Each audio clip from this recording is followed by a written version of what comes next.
So on the back of that, talk about East Palestine in Ohio, and this horrible crash. How much more have we learned about the health implications for the community there?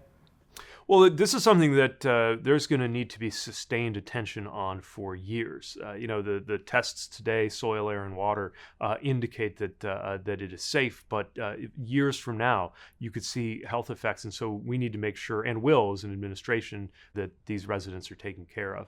Norfolk Southern has to be accountable for the short-term and long-term consequences of their derailment. And I should note that the EPA has been doing an enormous amount of work to hold them accountable. And then on the transportation side, we're working not just to make sure that they're accountable for safety issues, but to make sure that the whole freight railroad sector does better. Now, bipartisan legislation has advanced in the Senate that would give us more tools to do that with. It would add teeth to our enforcement. It would take time off of the long timeline that the railroads were planning on getting these stronger tank cars that would help prevent some of these hazardous material incidents from happening.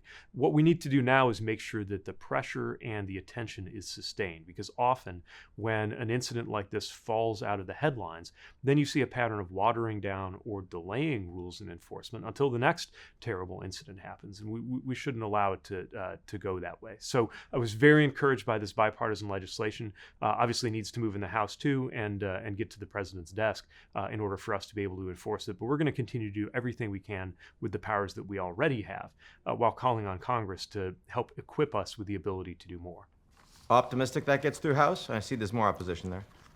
I think so. I think there's a good chance of it, just because it is or ought to be a bipartisan cause. And frankly, there were a lot of members of the House who were quick to try to score political points over the plight of what happened to East Palestine. If they're serious about caring about what happened there, they have a very important moment and opportunity to show it, to prove it.